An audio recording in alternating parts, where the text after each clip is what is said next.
What is going on, everybody? Welcome back to the ABJ Podcast. Rolling along here. Full disclosure, this was recorded. If you're wondering why I'm wearing this, it's because we are now officially the national champions of the world. No, I have no idea whether they're playing Penn State as we speak. It is the 9th of January. I'm just backlogging a bunch of content today, and I was wearing a different shirt on a different podcast, so I just threw this on top so it doesn't look like I'm already ruined the veil. But anyway, today's episode is going to be a lot of fun. We almost forgot to hit record because we were chatting so much beforehand. But before we get into any of that, make sure you support my links below to support me and follow me on all social media and the podcast, as well as my guests. We have t-shirts and stuff available. The ABJ Podcast logo for season 3 is available, as well as the ABJ logo. So go check those out, as well as support and follow along. YouTube, we're trying to hit that 10K subscribers over on YouTube. So if you are watching this on Facebook, YouTube, Twitch, whatever it may be, head over to those platforms and just give it a little button press. It doesn't take much effort, doesn't do a lot, but it helps out more than you know. My guest today is a professional wrestler, a singer, a musician, a skateboarder, a handsome man. Let's bring him in right away and get this going. What's going on, bud? Hello, sir. How are you? I am super excited for this one. As am I. It's really fun because you meet people in the world and just their energy or their vibe or whatever it may be is like, man, I don't know what draws me to this person, but I really, really like them. And I had that my very first wrestling show without even meeting somebody. And it was a family member of yours. Oh, God. We would all know him as Sean Carr on the scene. Who's that?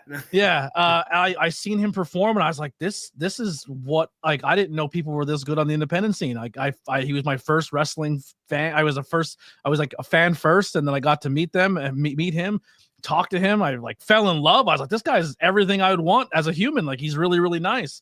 Yeah. Years later. He's also a really good heel too. Yeah, also a very good heel. But also he was a heel that night too, and I loved it. Then I go to a show with my intro music creator, Billy Trey, the Converse kid. That's his music. Yes. I seen you drumming in the beginning. I love Billy. And we go to see your band as well as a wrestling show.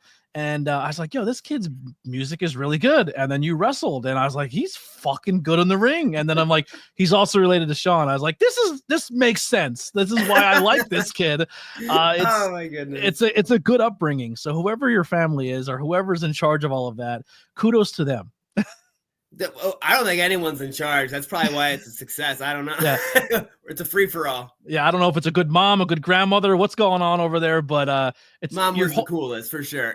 Yeah, your whole family unit is an amazing family unit. I got to meet a lot of them at that show that day, and it was beautiful. And that was like the spark of us meeting each other. It was your very first wrestling match too, and you knocked it out of the park. I was like, you did stuff in that match that people don't do that early in their career. I was very impressed. I appreciate that. Like it was cool because I took the wrestling part of that show very seriously. Like, I wanted to train and I wanted to like not look like dog shit completely. But so I took it serious. Going into it, there, Billy was like, the one member of the band, his uncle wrestles, and he wants to wrestle with his uncle before the show, and he wants to do. I'm like, oh, so it's like one of those like celebrity appearances. And he's like, yeah. I'm like this could either be horrible or really fun. And then when I got there and realized who the uncle was and the whole situation, I was like, oh, this will be just fine. Yeah. And it was. Yeah, it was.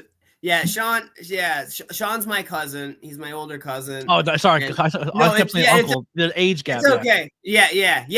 Thank you. He's very much older than me. I'm very young. Yeah, Sean. Sean definitely took me under his wing and trained me a lot for my first wrestling match. And I'm very proud of that still because, like you said, it could have gone very, very badly. But I was definitely well taken care of. Our opponents, Axel Lennox and Garrett Holiday. Very good, so much fun. Oh, love them both. Very much, very fun to work both of them. And it was just such a fun time. Like, I always had the idea of wanting to put on like a music and wrestling show, and to be able to play music and wrestle on the show was so much fun. And it's cool that I just kept going to training after, and then they just started putting me on shows. I'm like, all right, sick, let's do this. So, are we gonna get another Suitor Mania anytime soon?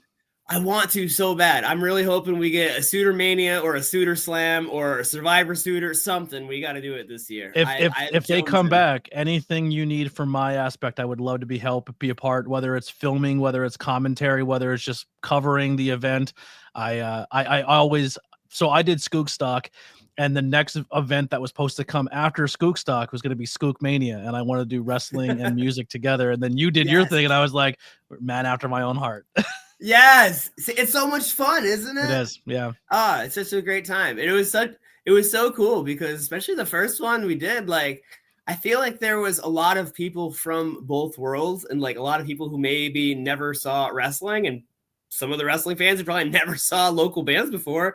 And it was just such a fun experience, and everyone really seemed to enjoy it. And there was a real fun sense of community, and I loved that. And it was a lot of fun.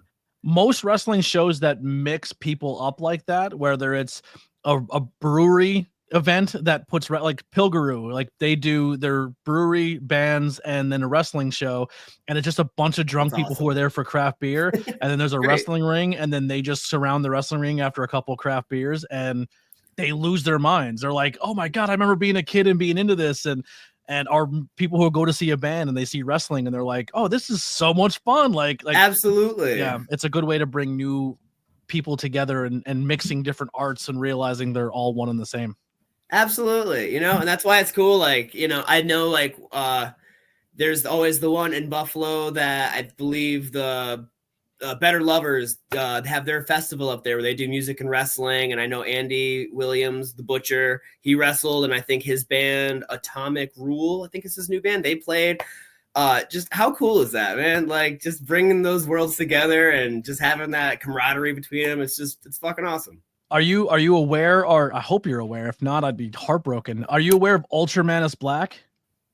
No.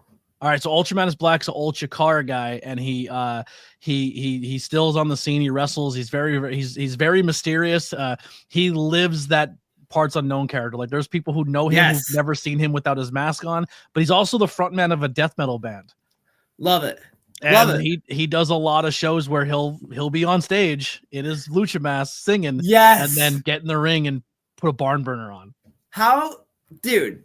All right, after this, you have to send me his band and everything. Yes, please catch me up. I think it's just called Ultramanus Black. I think it's his whole thing. Like I could be wrong with the band name, but I was at a show where he came out and he gets in the ring, his band plays him to the ring, and then it kind of stops for a second, and then the band just hits and starts playing again, and they just wrestle the whole time with the band in the background. How? It was awesome. Chef's kiss. Perfect. Yeah. Like that's just so insane. I made a joke on a previous podcast of like who's frontmen in bands, but also wrestlers. That would be a fun like matchup. And I said you and him would be a fun match because you're both in those industries. I always thought it'd be cool. Oh my God, that would be a blast. I honestly cannot wait to look this up after this. This is so much fun. we gotta do one or two things: either musicians who are wrestlers in the ring fighting each other, or make a super group, almost like All the Damn Things, where they're also wrestlers, but they form a band. Yeah. Oh my God. There has to be like a gigantic like music. It would just be a giant band, really, though. This whole faction of musicians, they all just start playing music instead of wrestling, probably. Yeah, it'd be great. I think that'd be super fun. It's like, oh, these 5 wrestlers all play different instruments, but they also wrestle, and they're gonna form a super group for a one night thing. It's like the freaking Power Rangers or something. Yeah. They do that at Strikers every now and then. They haven't done it in a while, but like other bands, not wrestling related, we're gonna bounce back and forth between wrestling and music. No, I figured we are. It's absolutely okay. But like Mahantongo and all those guys and a bunch of other bands from our area, they'll break up the band but they'll not play with their normal band, or they'll have pieces of their band, but then bring in other members of other bands, and it's a Halloween show, but they'll do covers of other bands. Awesome. So like half of Mahantongo and half of Bad Maggie did a My Chemical Romance set, and then this band and this band did a Taking Back Sunday, and this band did Tool, and it's all our Deftones or something. Yeah, they do that at Strikers. They were doing it every Halloween. Eddie Collins was doing it, but then I don't know. They haven't done it in a while. But it was a lot of fun to just it was like a mismatch of all these different musicians. Billy Trey did it with somebody, and they did Weezer, because obviously Billy looks just like of course he's Rivers Cuomo. Yeah. But it was a really fun time. I just like seeing people collaborate like that, and that's really fun, especially like the whole like just combining different band members and stuff like for a night, like that's really cool. All right, well let's dive into this. We'll stick with the wrestling one on this one. If you want to throw music in there as well, you're more than welcome to. But when did you fall in love with the world of professional wrestling? Oh my God, I grew up with pro wrestling. I'm sure Sean could vouch that we got in trouble a lot growing up wrestling, for sure, as kids.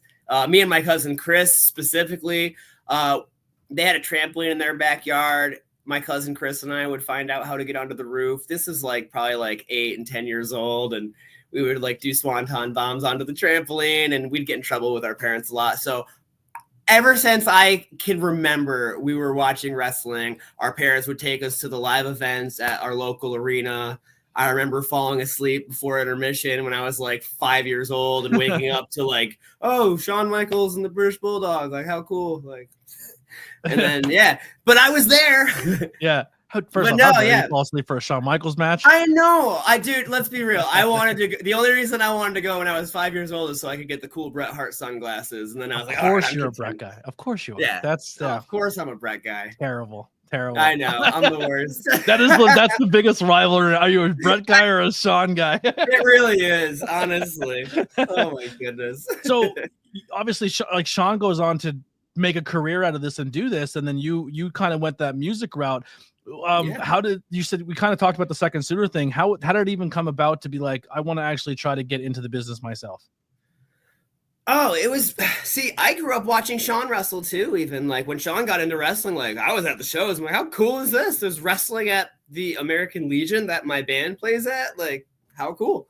And so it was kind of cool. We had these parallel worlds growing up. And then when I had the idea to do Suitor Slam, which my band Second Suitor put on, music and wrestling show, and I wanted to be a part of the wrestling as well. And Shawn allowed me to train, and he definitely whipped my ass into shape and got me ready for wrestling. And it was just, it didn't feel real until like, oh my God, like I'm actually in a wrestling ring, like on a show right now of some sorts. And I don't know, it was just wild to get into a ring. And then I just kept continuing to go to training, and they started putting me on shows, and I just keep showing up, and they haven't kicked me out yet. It's awesome. Yeah, like I said, you definitely shocked a lot of people. You did a lot of cool stuff. You're like the local Logan Paul. Like you're like, how is this actually gonna work out? You know what I mean? Like, I don't think I'm that much of a douchebag. Don't let the coat fool you. Yeah, no, I'm just saying that there wasn't a lot of expectations of like, can he do this business? And then you went and pretty good match on. Very much could have not gone that well, but like I said, like, you know, the guys in the match, amazing, definitely took care of me, and I'm so happy to still be doing it. It's awesome. I remember telling the people I came with, I was like, don't get gassed up with this. Like that, what he did is not normal. Like that's not. I've seen people who've been wrestling for years who did not put a match on that clean. Like that was a home run. Like that was unbelievable. Like, thank you so much. I appreciate that sincerely. I don't want to bring negativity or anything like bad about it, because it's not. But wasn't there also an element of you guys just lost a family member recently around that time too? Yeah. So the first time I even gotten to go into a wrestling ring, unfortunately, yes. A few years ago, my mom passed away, and kind of as like a family coping kind of day, Shawn invited all of us to go kind of hang out in the wrestling ring, because he knew all the cousins always wanted to, and, you know, just to kind of roll around, see what it was actually like. And it was just one of those cathartic experiences where all of our family got to have fun, pretend to be wrestlers. And then me and Shawn, he kind of showed me some actual wrestling stuff, and I think he realized like I was taking it kind of serious and kind of picking it up a little bit, like even just on this first time of ever being in a ring. And I think that kind of gave him the confidence to let me train to actually put on a match for Suitor Slam. And I know I get, you know, I'm Sean Carr's cousin, but I always like to feel that I'm earning everything. And you I totally never are. 100%. I never want to, you know, I know Sean's my cousin. I joke about that. I'm like, I don't care. Like, like the days I'm at training and he's not, I'm like, I don't see him here. Like, I'm here. Like, it's, you know, so I know there's a stigma with that, and I think some people kind of don't take me as serious, and that's fine. I'm there to have fun and put on the best show I can, and that's what I aim to do every time I'm on a show. Yeah, your work ethic, whether it comes to your music or your business of your t-shirt printing or just your social media grind, I think definitely makes you like, I don't see, like, obviously my introduction to you was being related to Sean, but ever since the day you stepped in the ring and I watched you wrestle, which I'm very happy that like I took the initiative, like, I'm gonna film this because I feel like I'm looking around, I'm like, no one's filming this. And I was just like, I'm just gonna do it. But I appreciate that. yeah, I was like, because that's like, it was like a cool moment. Like I kind of learned about like there was a passing and this is a big moment, not just for you, but your family and your band and everything. And I was like, we're definitely gonna put this on film so this can be remembered. But even when you started training and started doing what you're doing, like your promos where you would get your guitar and just do acoustic versions roasting your opponents, and I need like to get back into that. yeah, like you stood out. You're good at what you're doing. You're combining all your interests together, and you're knocking it out of the park. You're doing a really, really good job. Thank you. That truly means a lot to me, man. Like sincerely, I appreciate that very much. So what type of kid were you growing up? Were you always into sports? Were you always into music? I know you skate a little bit as well. Oh yeah. I was a huge football fan. Still am, obviously. I'm not a Notre Dame or Penn State fan. But who's your college team? I'm a Syracuse fan. Okay. Which has it was fun for many years. My parents and I would try to go to one Syracuse football game every season, and we would always go. They would always lose. Like never did I see them win in person. It was awful. And then one year, my uncle happened to win tickets like the night before a Syracuse game, and he asked my dad and I to go with him, and we did. And it happened to be the game that Syracuse upset number 2 Clemson. Wow. Yes. So it was like total redemption moment. We got to see Syracuse win that game. I ran onto the field. I didn't care. Never ever gonna run on this field ever again. This is crazy. And Syracuse just upset the number 2 team in the country. So yeah, I'm a Syracuse fan. My dad goes to a lot of Syracuse games. He lives up in he bounces between Pennsylvania and upstate New York because he lives up there for his job. He's always sending me, like, he'll get like just random tickets through his job and he'll be at Syracuse games. That's great. I know, it's so much fun. The Dome is such a fun experience. I think so. Yeah. Yeah, so did that translate well, just always kind of being athletic, to getting your first steps in professional wrestling? I think so. Probably just because even, being in music and whatever and playing sports growing up, but like I've always kind of enjoyed, exercising to some extent. And, I work out 6 days a week with my dad in our basement gym that we have built through many years of learning what we need and how to do it in our basement. And it's so much fun. And yeah, I think that definitely helped me with having the confidence to actually try wrestling, because I knew I actually had some athleticism to me, and definitely through skating a little bit too. Yeah, that's an interesting dynamic. I was just realizing that too. Like skating, you almost have to learn how to fall so you don't hurt yourself. Like how much did skating bumps coincide with each other? There's a lot of times like, getting like dipped off an apron or something and taking that fall to the outside. Like it reminds me of like falling off your board trying to ollie a 6-10 or something, or so it's like, it definitely, I didn't want skateboarding to teach me how to fall, but it definitely did teach me how to fall growing up for sure. Yeah. It's like Darby. It's like Darby takes bumps that like naturally don't look like they're good, but it's like, that's probably how he falls on a regular basis. His body's pretty much used to it. Like he knows how to like contort and roll certain ways and use momentum. It's like being a professional stuntman in that regard, Really, it really is. Yeah, totally. So how was it finding your spot? You said, obviously you're living in a little bit of a shadow, but you're also coming in with your own brand. Like you're kind of entering wrestling with an established brand when it comes to you as a person, as your musician, as your everything that you have going on yourself. How has it been navigating a new realm of professional wrestling where you kind of are forging your own path?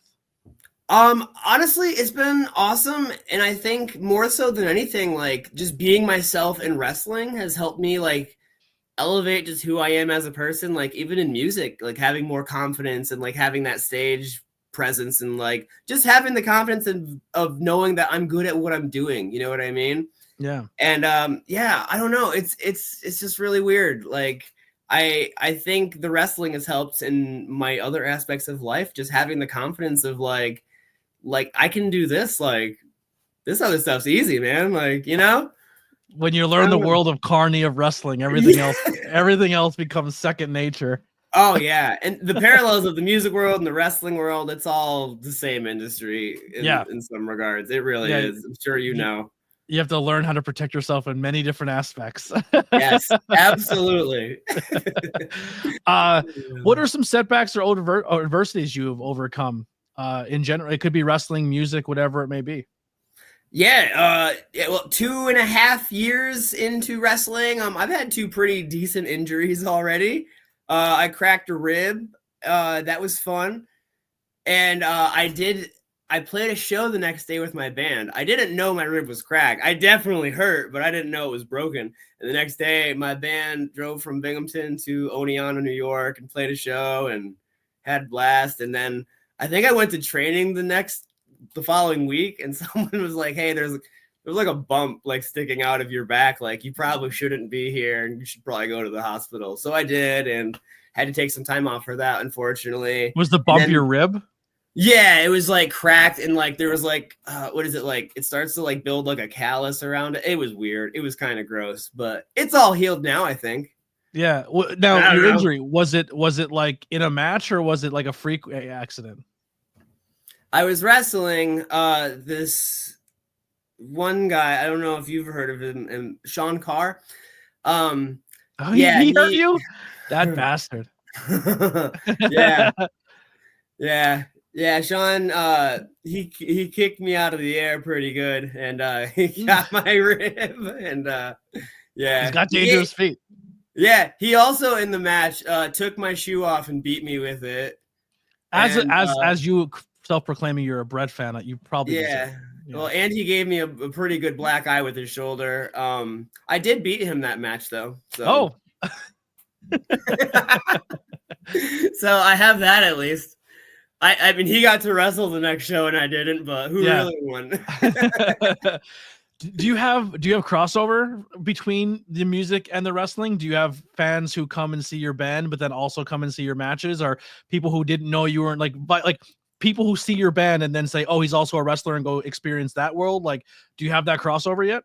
Yeah, there's been a few people from the music world who have definitely checked out wrestling shows, and I think that's incredible. And they've enjoyed it. It's been a lot of fun, and vice versa. There's been a few people from the wrestling world who have come to my band shows, and I love that. I love seeing those worlds kind of check each other out and then coexist. And it's like, you know, like the Suitor Slam thing, like bringing those worlds together, but not on a festival. And it's cool that people have taken the initiative to like learn and want to experience the other thing that I do. Yeah. It's funny. I went to go see, I didn't pay for it, thankfully, but I went to go see a Fozzy show. It's funny how many people were there just because they're fans of his wrestling and not even like So Jericho, if you listen to this, you're one of my favorite wrestlers of all time.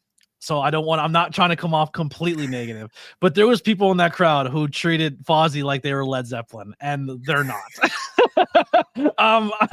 They're very decent, like they're fun, but it's just they're very decent. There was an opening band, Royal Bliss, that probably should have been the headliner, but one's Chris Jericho and the other one's Royal Bliss. But yeah, Royal Bliss was very Crowbody. I was like, this is like Crowbot. Like, I like this band a lot. Yeah. Hell yeah.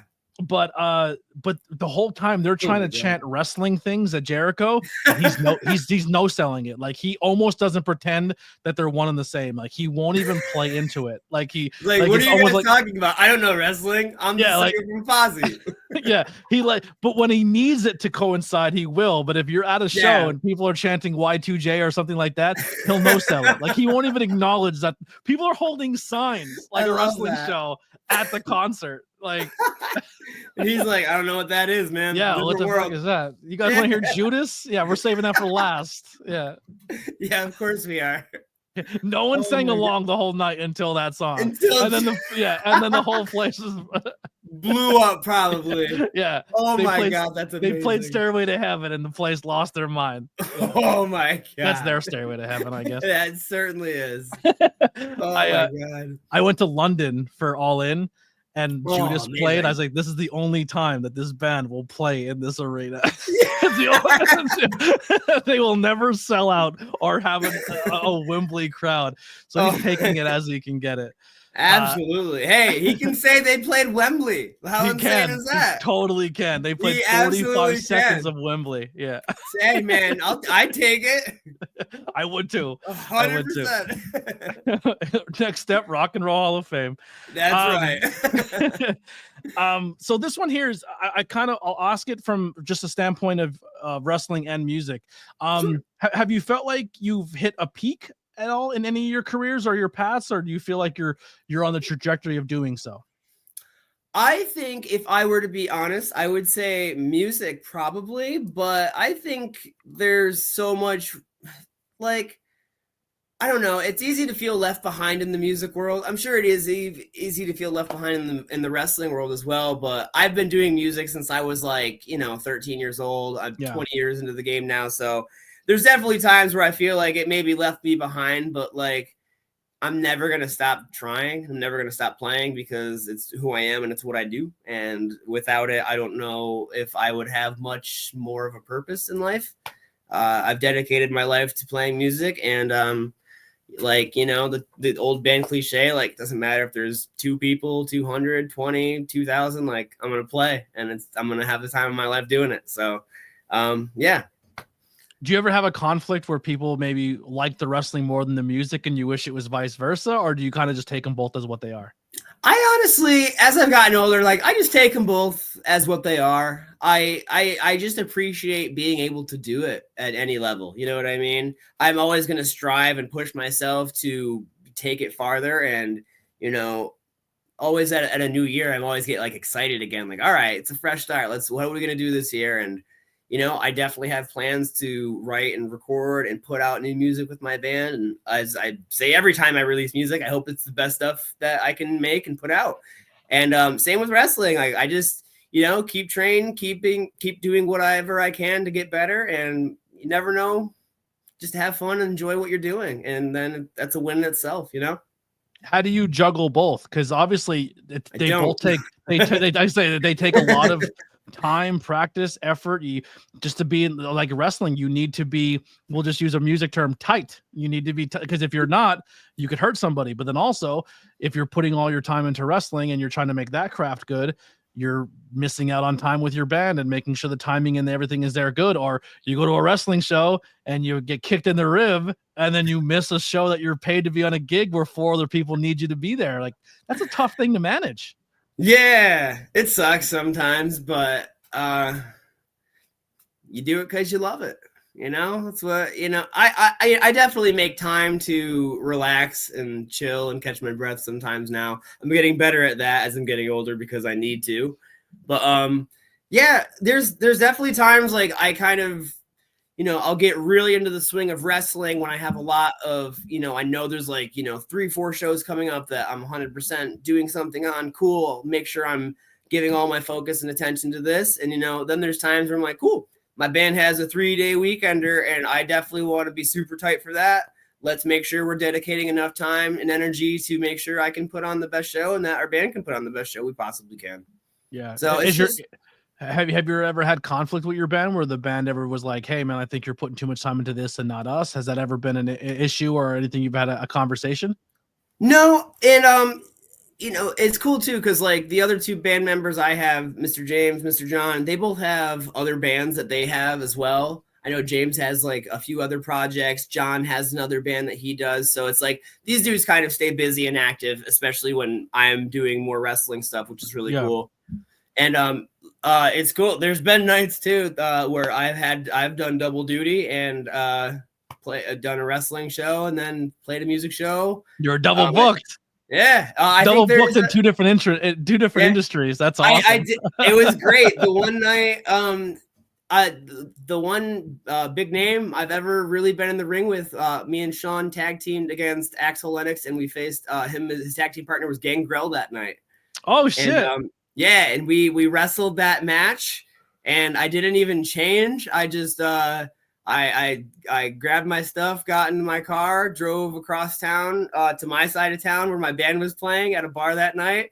I probably had like 10 minutes till we got on. My band had my shit all set up, got on stage, and had my kick pads on and everything. You wrestled in full gear? Oh, hell yeah. That's awesome. I mean, not wrestled, performed. Oh, yeah. I had played the show in full gear. I think I still had wrist tape on, too, until like I was like, oh, yeah, I can't, like. Now, how sick would it have been if I would have been like, all right, listen, Gangrel, I know you got shit going on. Could you come to my show? Can you just come on stage and spit blood in the air? I know. Like, dude, you could fucking miss me. I don't care. That'd be insane. Like, let's do it. I don't even care if the bar doesn't like it. They're gonna, once they know you're Gangrel, who gives a shit? Like, yeah, let's go. I seen him at a show maybe 4 years ago, and it was like a fucking wooden floored mat, like no protection, and he took a back bump that he had no business taking. And I was like, what a psycho. Like, good for him. Like, still putting people over and killing it. Yeah, I've always been a big Gangrel. I was a huge fan of his ex-wife too. I was a huge Luna Vachon fan. Yeah. Love Luna. Yeah. Absolutely. That's Gangrel is super cool too, man.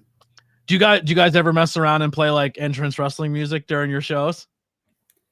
Absolutely. We've definitely tried to do like, like the DX and everything like that. If I really want it, it's terrible. But of course I know the one awful guitar riff that would make any wrestling fan go, oh. So I've gotten a laugh with that one a few times. But yeah, we have fun. When Tyler's on stage, because I know he's a giant wrestling fan, or a lot of Bad Maggie are wrestling fans, I'll yell like Batista, and they're like like they'll just like they'll are only like Malachi Black, and they'll play like that like we used to do that one, his old intro, the Root of Evil or whatever. Yeah. Some of the music is really fucking good. Like the Undisputed Era is still one of my favorite fucking. Yeah, it was always so fun though, watching like the reaction in the crowd when like my weird little pop punk emo band would just start playing like "No Man Is Ever Truly Good," and then people were like, "Wait, what is this band playing? You guys sounded like Green Day 2 seconds ago." It's crazy, the music and the wrestling colliding. So in my Discord, I became really close with this family from Australia. Raz, if you're in Anastasia, love you guys. But her hometown wrestler is Rhea Ripley. Oh, and okay.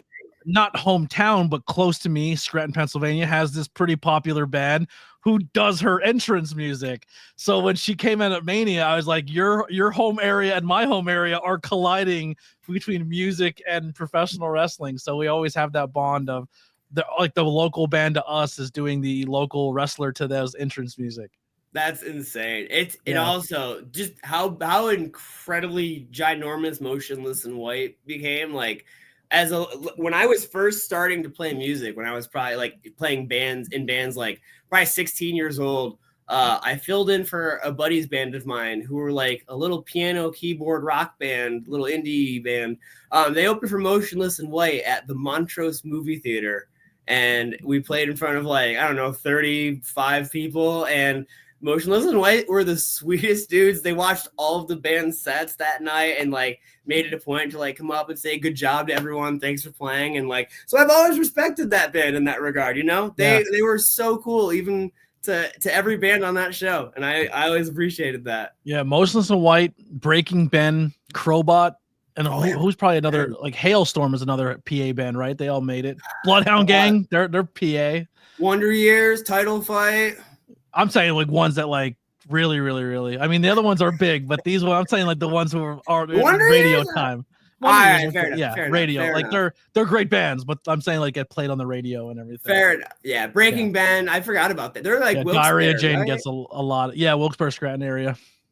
Yep. Wow, that's wild. It's crazy, right? It really is, like just in this hub. Yeah, the Northeast, man. I just feel like between like, because Binghamton obviously is in New York, but that's like right there. Like Pennsylvania, it's a relatively similar drive. But it just this coal region area is just there's really nothing else to do except have an art or just go and punch a time clock and drink beer. Like that's all we have. And and if you choose not to do one and do the other, people find ways to get really good at their crafts in these small little coal region towns. Absolutely. Influences or role models in your life? God, my dad. I love my dad. He's cool, I guess. He's a good mom too. We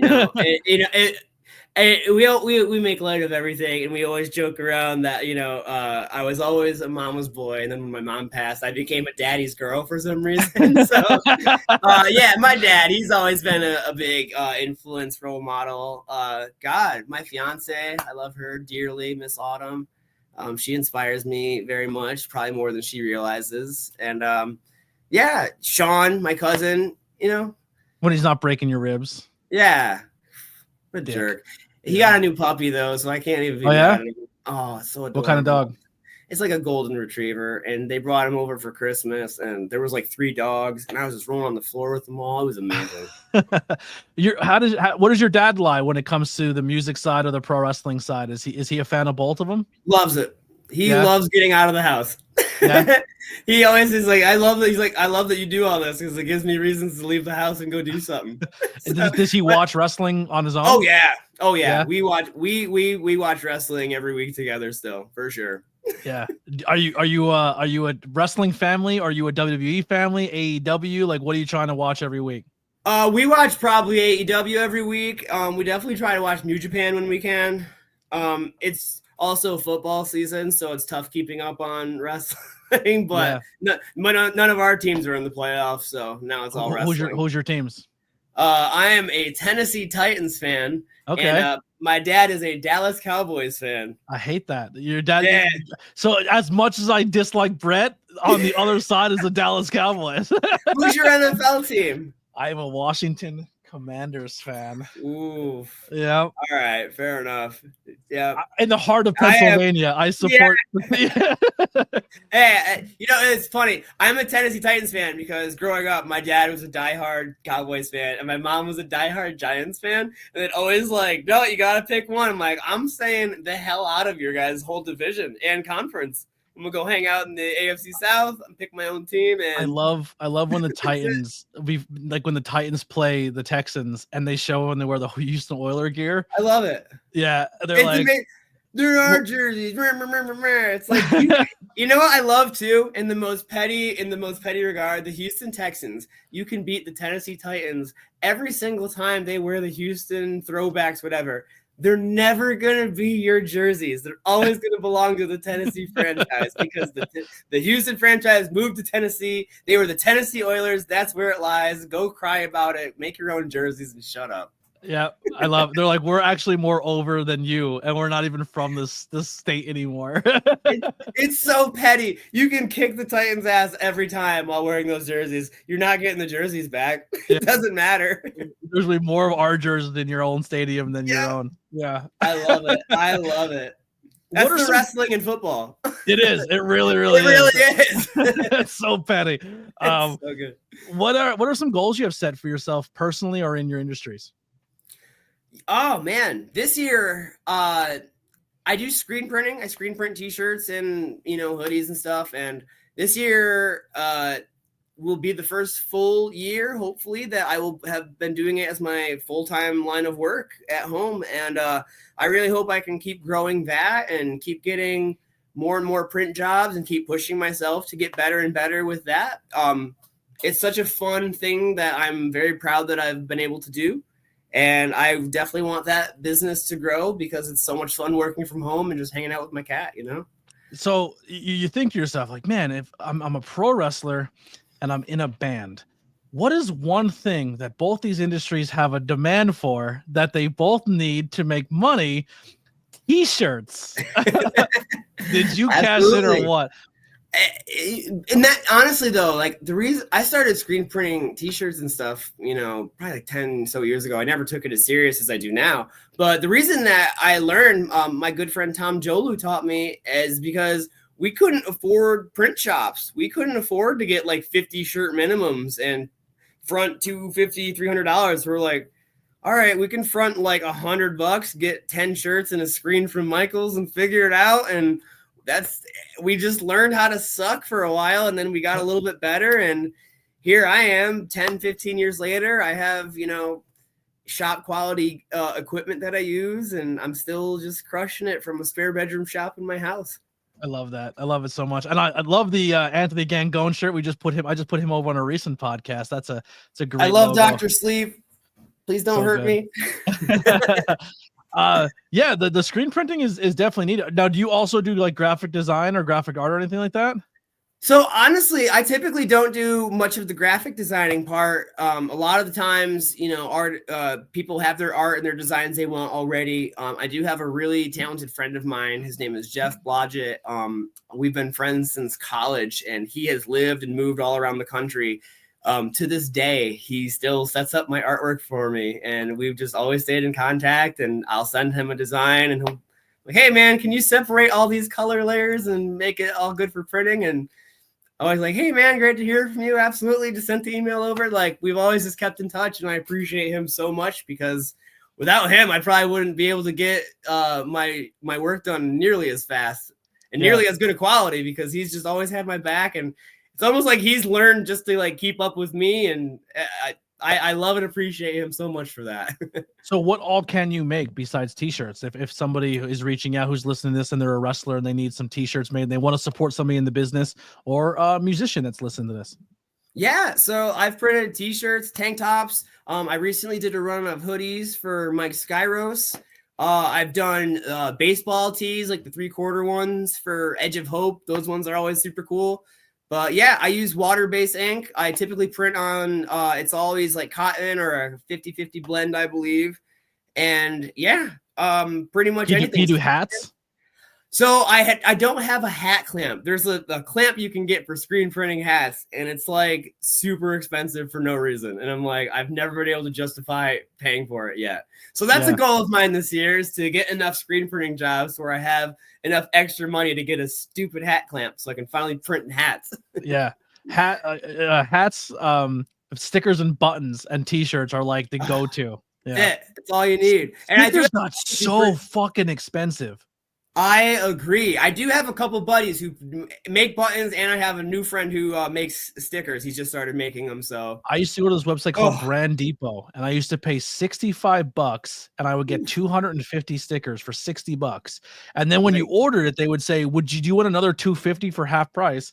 So for 30, they do another 250 on top of your order. You go to that website now, it's $200 for 200 stickers. It's almost $1 like you have to sell a 3-inch sticker. Like, sticker prices have tripled in price. Crap. It's cheaper to get buttons than it is stickers right now. That's wild. It's insane. Oh my goodness. I usually just get stickers and give them away. Them away. I haven't had stickers in like a year for my band. Because they're too expensive. Yeah, every time I go to order, I'm like, I don't think I can splurge that much. I'm just gonna print some more t-shirts. Yeah, like it used to be like 20 cents a sticker or 15 cents a sticker. Now it's almost like $1 a sticker. Like, it's out of control. And then the other site that used to be the most expensive became less expensive, but they also put a huge email out saying, if you don't like Trump, go fuck yourself. What was it? Sticker Mule? Sticker Mule, yeah. Sticker App's a decent one. I've used them before too. Sticker App, not Sticker Mule. Yeah, fuck that shit. Yeah, they said, and then the people who responded back to the email, like, go fuck yourself, they doxed them. They put all their information out there. Oh my god. That's the rumor and innuendo. Yeah, of course. Jesus. Was it right after Trump got shot at in Pennsylvania? That's when they did the email. Oh, that's right. Yeah, they're like, we stand by. It's like, we don't want violence, and you guys shouldn't be doing violence. I'm like, well, tell your boy to stop talking shit at press conferences. We can't control all the crazy in the world. So you won't make my stickers of the picture of what just happened? Yeah, I wonder how many people put orders in. I know, that was my first thought. I'm like, we could all do something really funny right now. I guess it just depends on the angle of the shot. If it's him fist bumping it makes him look cool, they'll print those. But not the cowering. I guess the "I did this" stickers won't be good when all the prices don't go up. Don't come down. Oh my god! Absolutely. 2025 is going to be a shit show. I love it. Sure is. So, So when you're not screen printing, when you're not playing instruments and playing shows, and you're not pro wrestling, and you find time to be spending time with family or anything like that, what are some hobbies or interests you have that you like to unwind or do? Whew. My fiance and we love playing board games, honestly. Okay. That's always a fun way to just kind of chill out and hang out and not really be on your phones. And definitely obsessed with RuPaul's Drag Race. Love that. Yeah, I just got into drag, like not being in it, but watching it just like the last year. And I've been interviewing drag performers. Dude, and so I've been doing it, wrestling interviews and drag interviews. Yeah. Wrestling and drag are the same fucking thing. The same thing. Oh my God. I've been lucky enough, like my old job, I used to work a couple drag shows, and it's so much fun. They're a blast. It's so good. And RuPaul's Drag Race is like my favorite show in the world right now. Who's your favorite? Oh my God. In recent memory, I really love the season with that Willow Pill. I don't know. Am I spoiling anything for you? I don't know. I haven't watched that far in, so I'm I started season 1. I don't want to say winners. Oh yeah. Oh, damn it. All Stars. No, you're fine. So we just caught up with I think we finished the last season except for the one that's on now. We won't start that one yet. But now we're doing like all the old All Stars, and oh my God, some of them are just it's mind blowing. Like the season that has like Alaska, Detox, Roxy, I think Katya, Trixie, or they're all on one. It's just Katya and Trixie are like they are the Stone Cold and Rock of drag, right? Like they're so good. Yes. I love Trixie and Katya, Bob and Monet. Bob is funny. Is hilarious. Katya is my favorite. I love Maddie Morphosis, the Give It To Me Straight podcast, the one straight drag queen. I love that name, Give It To Me Straight. I think that's hysterical. But yeah, there's it's just amazing. I love it. I didn't think I was gonna like RuPaul's Drag Race because my introduction to drag, I went to a show and I seen a drag show and I was like, oh, that's all fun.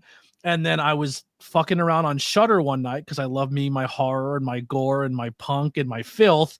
And I came across Dragula. And I don't know if you've ever watched Dragula. No. It is the fucking greatest thing you'll ever watch. It's punk rock, horror, special effects, makeup. Just like, bro, it is fucking I need this awesome. In my life. Oh my God. It'll ruin drag for you. Like it'll ruin drag because it's like they have like the season finale is you have to fit the category. So there's 3 performers you have to do where you either do horror, filth, or punk. And when they do filth, they get filthy, like Gigi Allen level shit. Okay. I see where this is heading now. Yeah, okay. Yeah. So yeah, it's fucking awesome. It's the greatest show. Oh my God. I remember, and it's so cheesy horror too. Like the hosts of the show do these little vignettes of like old school horror, and then when you get voted off the show, they kill you off the show. They film a murder scene where you get killed off. So good. It's great.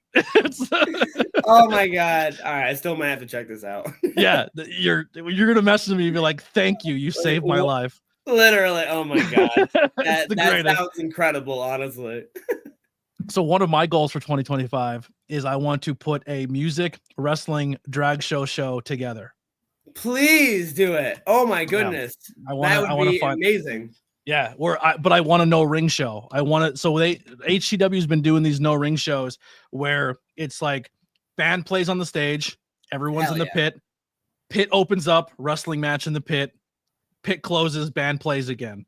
That usually happens at my band shows anyway. Yeah, so pit opens up, wrestling match happens, drag queen starts on the stage, enters the pit, does the crowd work, band goes back. Like, just rotate that through the whole night. I love it. How sick would that be? I go for it. Please do it. I'll make sure to hit up Second Suitor. We'll get you for rates. We need you on that show. You could wrestle. We're gonna get you to wrestle. Drag. I'm doing all 3. I'm doing all 3. I don't even care. I'm doing all 3. You got it. Absolutely. Do you know J.S. Hawthorne? The name sounds very familiar. I think so. Was just recently the 3 Legacies champion. Very red beard, redder hair, stocky dude. So they do drag and wrestling at this. They do that as well. Oh, that's amazing. Their drag name is Shirley Joking. Or Shirley Joe King. Yeah. Shirley Joe King. Yeah. All right. Yeah. And they're amazing at both. Like they're Shit, unbelievable. Man. Yeah. Dragon wrestling. Such a good combination. It's all the same thing. So when you guys play board games, what are you playing? What are you into? Ooh, let's see. One of our favorites for sure is Ticket to Ride. That one's always fun. Catan if we have other people to play with. Oh God, what did we just got some cool ones for Christmas too. What did we get? Oh yeah. I watched this couple on TikTok that play games with each other all the time. They we get those games. Yeah, we got one of those games. This one's super fun. It's super frustrating. Orbido. That's that. Yep, that one. The table I'm at right now is just covered in board. I'm not even joking. We haven't put any of them. It's been all sitting here for way too long. I needed like a new shelf out in this room to get all of our board games. Are you like a board game night couple where you invite people over and have like game nights? No, we usually just play by ourselves because we're two introverts at heart. That's fair. But we will go. She has friends who do board game nights, and we'll go occasionally, and we'll go play with some other people. And those ones are always fun too, honestly. But me and my ex were like that too. We'd play games, and then we'd go out and play with other people, and it would just become toxic as fuck because we're like out to kill everybody because we were super competitive, especially like movie trivia ones. We'd just be staring at each other like, you're fucking dead. Yeah. I got you. Yeah. That's so good. Words of encouragement you would give to someone who's chasing their dream. Chase your dream because it's what you want and not to be cool, not because it's what other people think is cool, whatever. Be genuine, be real. Just believe in yourself. Fuck what anyone else says. Even if you're old and you don't think you have the possibility of making it, it's better to try and to fail than to never try at all. And just keep fucking doing it. Honestly, do it because you love it. And if that's not good enough at the end of the day, then you might want to rethink why you're doing it to begin with. Absolutely. And another one here. What are you grateful for? And are you currently happy? Yeah, I'm happy. Pretty happy. I'm grateful that I just got over this sickness all weekend. That's pretty cool. But no, I'm grateful for another year of being alive, another year of opportunities to hopefully kill it in the music world, the wrestling world, the screen printing world. Soon to be drag. We're gonna get into soon drag. To be drag world. I always joke with my fiance that a goal of mine is to be a pit crew member at some point. So I want my band to get big enough to where like I can have like a tech guy like to do like bring me another guitar, but like it's just a pit crew member. And just like, pit crew. That's just the dream. But yeah, grateful for life opportunities. Real quick, more pro wrestlers should have drag valets. We need that more in wrestling. Oh, you are not wrong. You are not wrong. I love it. Absolutely. Apollo Del Mar is the only one I know right now that does it. In NWA. Yeah, we need more. We do. I agree. That's awesome. Where can people find and support you music wise, wrestling wise? Yeah, so I have a band called Second Suitor. We have all of our music available on Spotify. And if Spotify or other streaming services aren't your cup of tea, we do have Bandcamp. All our music is name your own price on Bandcamp. I love that. Yeah, so I just feel like music should always be accessible for anybody who wants to enjoy music. And if you'd like to pay for it, wonderful. If not, wonderful. We just want you to have it and enjoy it. Hopefully come out to a show or something sometime. Other than that, you can follow me on Instagram. I think my name is @TylerAtletico or something like that. And yeah, you can always message me about t-shirts there. I usually post my wrestling dates and flyers and band shows and clips of my fiance and pictures of my cat. Love that. If people that want to check out the band, what would you say you're inspired by? I know you said this band kind of sounds like Green Day. Like what would you say is your tone or your style of your band? Yeah, I'd say definitely probably like a Green Day, maybe like some MXPX, Say Anything kind of vibes in there too. A little weird, funky stuff, that weird punk stuff. Some emo influence, The band I'm obsessed with right now And it's solely because of pro wrestling too, because they're so pro wrestling. You ever listen to Ghost? Ghost, yeah. I've not listened to them extensively, but I my I god, know the whole backstory and the guy, just the way the guy's like, he creates everything himself and then hires other instruments, and then like he plays a character but then changes the character and it's a new character but it's still the same guy, just a different mask. I have all the Ghost stuff back. I'm obsessed. I fucking love it. Yeah, they're so good. I love it. That's they're awesome. the best. Yeah, I love Hell music, wrestling, everything like that is so good. Tyler, so I really appreciate you doing this. We got to do more. I know starting in the new year, I want to start doing more when it comes to other branches of content that I do, like the Not Cool in High School. And if there's ever an album you want to review with me or a movie or something like that, let's collaborate again and do more of these. I'm really rooting for you, man. You're such a good kid. Sir. And I want to definitely come out and support you more on the wrestling and on the music side of things. So I appreciate you grinding. so much, man. Thank you so much for this opportunity. It's been so much fun. I didn't even realize what time it was. I'm like, holy crap, it's been this long already. But seriously, it's been nice just catching up and hanging out, man. Seriously. Yeah, you're doing a great job. I appreciate you so much. People out there, please reach out to him, book his band. You will not be disappointed. He is such a lovely young man, and he's going to come out and he's going to work his ass off and perform and give you everything you want and then more. And if you need screen printing stuff, hit him up and make him a lot of money so he can make hats too. All right. Yeah, that'll do it for the ABJ podcast. We'll catch you guys in the next one. Here's some music. Oh, real quick, Ruta Entertainment. Plug it up top, Ruta Entertainment. If you want to be a champion yourself, but you don't want to break your neck, you can dream it. You can make it. He'll do it for you. I am your TWF YouTube Intercontinental Champion because I'm that work rate, right? And I'm also your Tornado Tag Champion back there for the podcast. Also hit up the High Tension Wrestling Network. Watch a bunch of great people doing their art, professional wrestling. My podcast is also available on there to watch. Help them hit their watch hours. Thank you guys so much for continuing to support and sponsor this podcast. We'll see you guys in the next time. Here's some music by the Converse Kid. Go follow him too. He's amazing. See you guys next time. We're out of here.